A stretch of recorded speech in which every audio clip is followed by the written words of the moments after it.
Alright, babe. I'm in the garage. What the hell's that glow? What the hell is this? This is Freedom Legos. What? Oh hell, let's open this.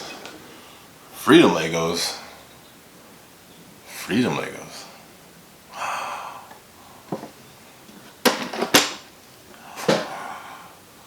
Freedom Legos. Alright guys, welcome to the channel. Today we're going to be doing a Freedom build. I call them Freedom Legos. So this is my Bushmaster AR-15 rifle. It's small, right? That's the fully extended stock. But like I said, we're doing a build. We're not doing this. This is an AR, something a little bit smaller. So we're gonna do an AR-15 pistol build. Right? I'm using a bunch of different parts. It's kind of like a Frankenstein build. The majority of the parts actually are gonna be from Aero Precision. So yeah, come on this journey with me while we assemble everything. I'm not really building or modifying anything. Like I said, it's Freedom Legos are like Legos. They just go together, right? All right, guys, let's do this. All right, guys, so I got some tools. I got a roll pin toolkit. I got your mag pull, kind of like your wrench. Looks like kind of like your universal wrench. And then I have your mag pull.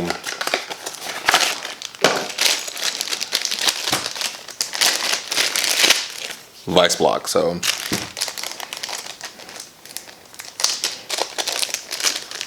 it has all this with it.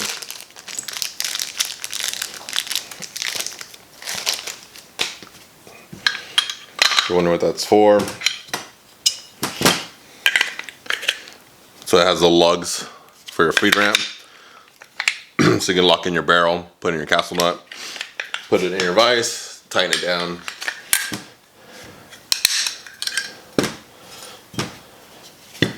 Alright guys, so first thing we're going to do is work on the lower receiver.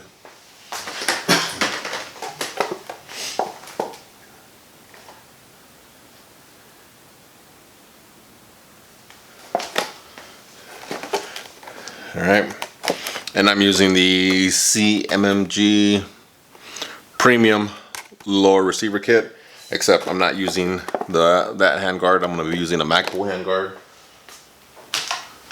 which is right here.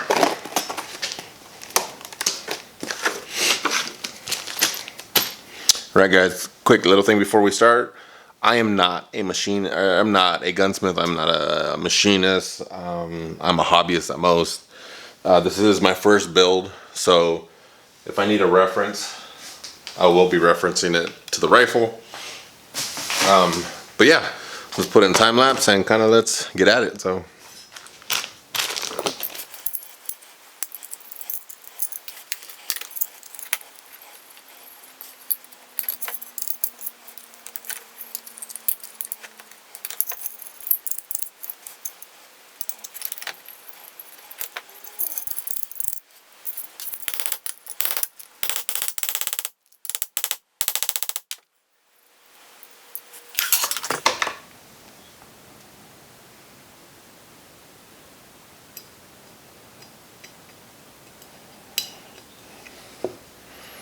Alright guys, be careful in this part because that's under pressure. You let that go and it's going to send that detent all the way across the room and you're never going to find that again. Oh, I just dropped it. Ah, found it. So yeah, be very careful in this part here.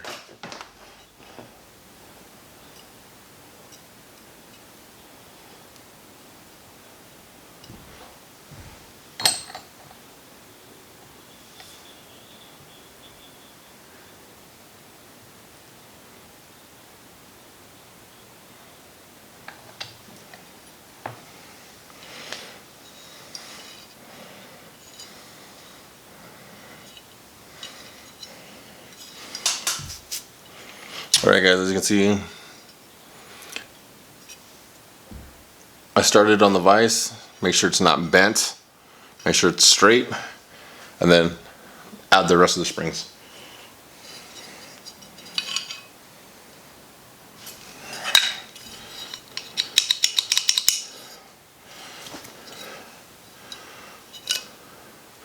Alright guys, so what I'm going to do also, see if you can see it, I'm not sure if you'll be able to see it. So the pin in here, right there, isn't all the way out flush.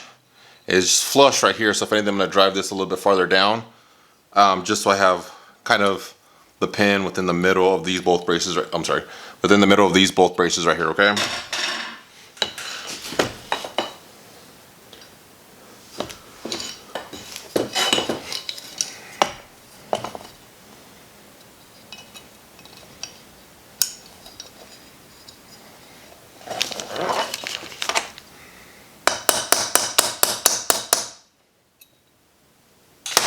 Perfect.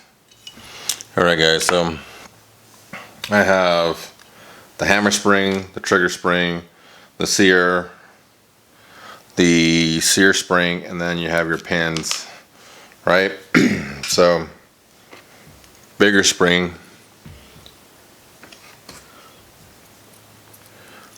looks like that's going to go on here around the ears.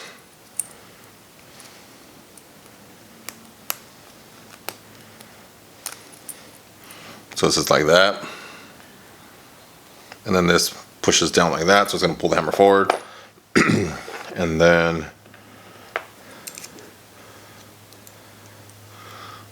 so it's going to sit, so that's your trigger, that's your sear, so you can just line up the holes, but you do have to put your little spring, sorry,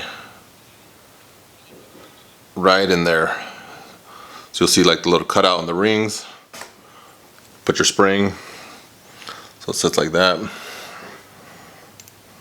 and it sits like that, so see?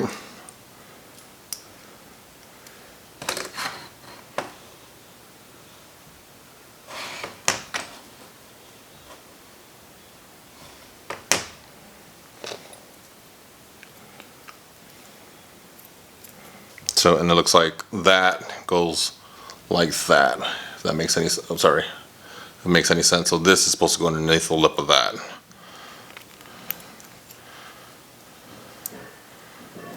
So I'm going to pull these out real quick. Do the spring first.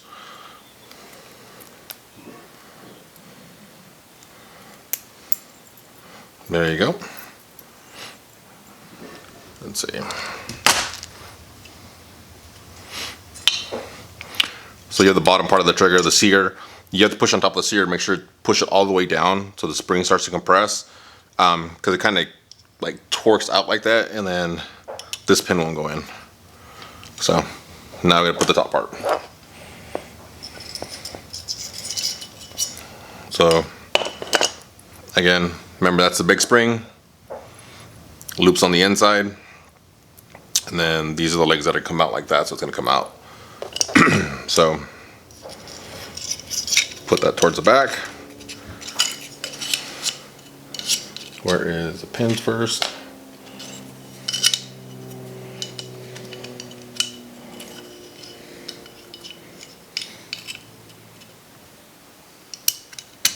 There we go.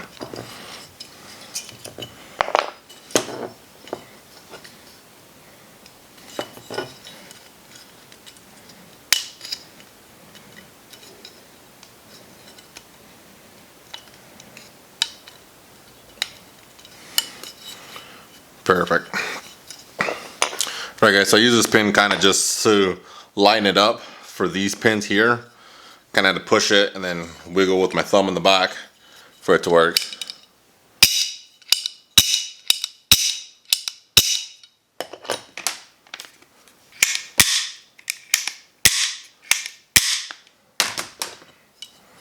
There we go. Almost done. Right, so first issue, major issue actually. The safety selector switch does not want to go in my lower receiver. So this is a part where I actually am going to have to modify, and I'm not going to be able to show you guys because YouTube doesn't allow you showing modified things on, especially on firearms.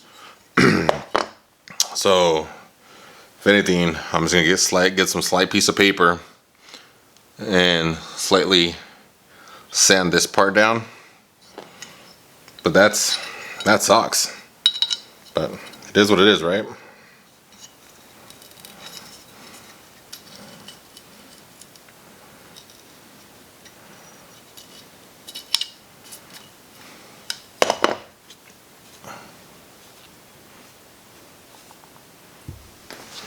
Alright guys, so a couple things happened. So on my lower receiver, when I measured where the safety selector switch went, the one from CMMG did not fit. This was actually bigger than the holes that were. So either this isn't mil spec or this wasn't mil spec. So what I ended up having to do is get in a Dremel, sanding the inner coating out. As you can see, it's all shiny right there. Sanding the inner coating on both of those sides. Make sure I was using my measuring gauge so I didn't go over. And then sanding this down. And then at the end I end up using some machinist dye on the bolt to see exactly where it was catching. So now it goes in perfect and it switches. So, and it's not too loose. And it's nice and tight, right? So that's what happens when you use parts from other manufacturers. Like I said, this is a Frankenstein build. I'm using parts from all over the place. Like I said, I just kind of been buying parts here and there for about a year and a half to 2 years before I decided what I wanted to build. So like I said, I bought the receivers first, the lower receiver, and then I bought all the other parts. And I've been sitting on the lower receivers for almost 3 years now. So, all right, so now let's reassemble the whole trigger assembly and all that, so I can get the handguard down, and then I can put the brace.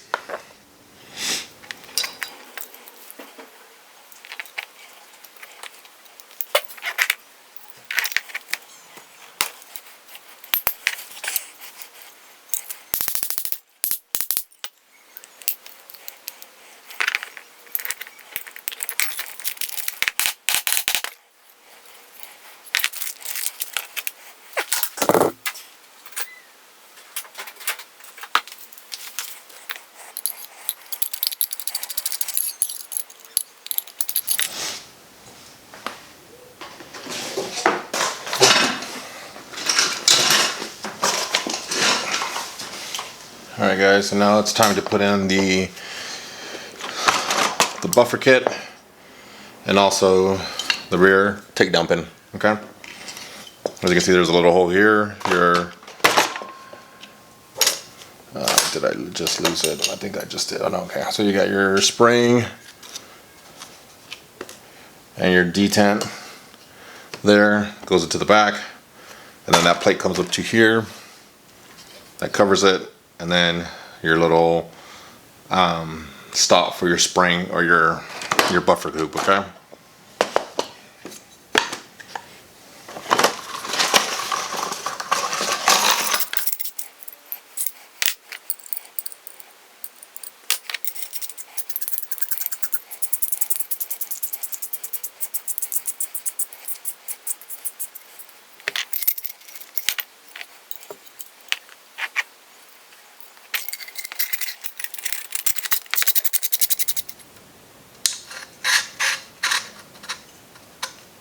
There we go. I'm making sure the two lines straight down right here, and it matches.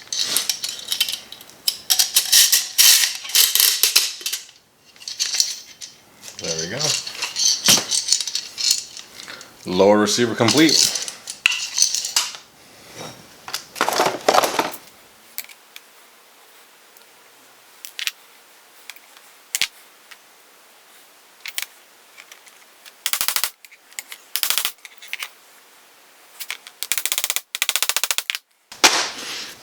Alright guys, so one thing I'm doing is my barrel is not dimpled at the bottom by the gas block. So I made these marks on here. I'm gonna probably try to do and see if I can get a little bit better marks. Then I'm gonna get a little file, and then I'm gonna file in a little notch so these sit in, and I'm also gonna Loctite those.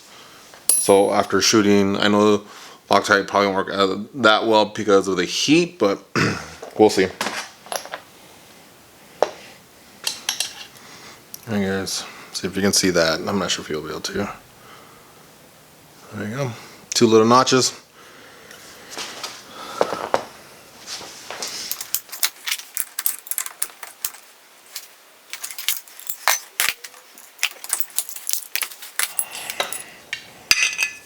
Alright guys, I don't have a torque wrench big enough for this nut, but on here it says barrel nut 30 to 80 pounds. Since I am using an extension on the tool that the Midwest industry provides you, I didn't go that far because I know you can probably strip the shit out of this because it's still aluminum at the end of the day. So, alright, time to put on our cover. Ooh, that's sexy. Alright, Midwest Industries has this little keyway. Only goes in one way.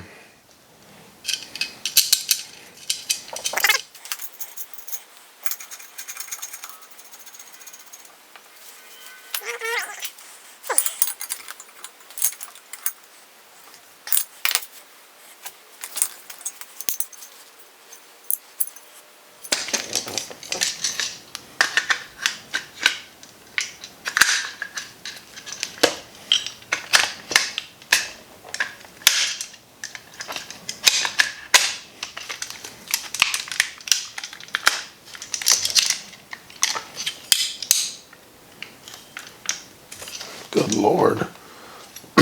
Everything is extremely stiff.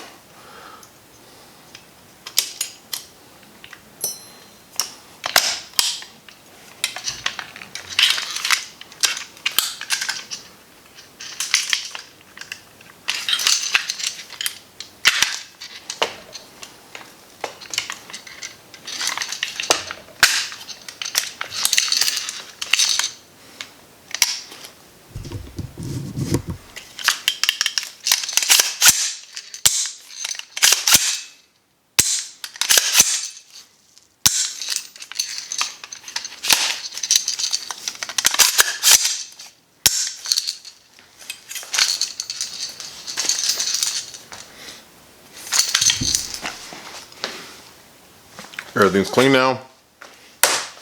I do want to check one more thing. About 2 years ago, maybe a little bit longer than that, I bought a spark sight. Let's see if the batteries are still good. Oh, the batteries are still good. Can you see that? And it's been in my safe for over 2.5 years. Because I bought this, but at my Bushmaster, actually I'll show you.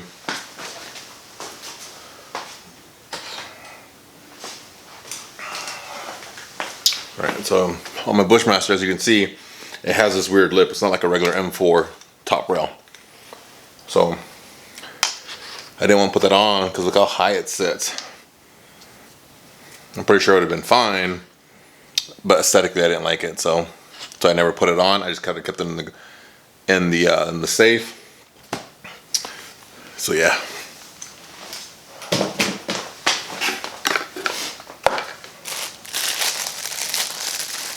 Alright guys, so here we go. My Freedom Lego Kit AR-15 pistol build. It's not all quite done yet. It's just getting late. And I just kind of need to clean up real quick. There's still some stuff I need to do to it. But pretty much I need to re-oil it. I need to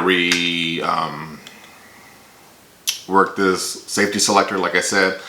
The one from CMG didn't fit, so I had to modify it to fit. I had to sand it down, and then I missed one of the metal keyways on the back here on the MacBook ASAP sling, and also the castle nut here. I need to stake that in with the plate and then just kind of re-go over everything and tighten up. As you saw on the gas block, I did use a thread locker, but it was a blue thread locker. It wasn't the red thread locker, so we'll see how all that handles up. And then again, this is a Spark AR red dot sight that I got 2.5 years ago. That's been sitting in my safe that I have not used, and I just put it on. So this is part one. Part two, I'll go over all the parts and everything that I used. Be honest with you, I'm not even sure if I have a total, because a lot of these parts, like I said, I've been collecting for 1.5 years, almost 2 years, to kind of give you an estimate of what or how much I've spent. But yeah, super simple. I really like the look. My wife's gonna love this one just because this is gonna be a lot easier for her to shoot. The AR-15 rifle that I have, the Bushmaster, which, let's see that looks sick, doesn't it? So she likes shooting this one. It is light and it's top heavy on the front, just because this is a Bushmaster carbon 15. It has polymer upper and lower on the receivers, and then I'm using a Midwest Industries upper rail. It has like the MA2 front sight, and it has this goofy rail. This rail is actually aluminum, but everything else is polycarbonate, or is it polycarbonate, or the, what is it? The plastic upper and lower rail, right? The polymer upper and lower receiver, sorry. But she likes shooting this one. Like I said, this is a little bit top heavier, so she does like shooting this because of that weight. It's less felt recoil, which is actually pretty accurate with this rifle. So last time I took her shooting. So, but we'll, like I said, this is just part one. On part two of this, we'll break it down a little bit more. I'll tell you exactly where, what all the parts are, and then we'll break down the price, and then we'll have to, like I said, finish up the little things. So if you have any questions, please leave them in the comments below. Thanks for watching, and yeah, you guys have a good night. Bye.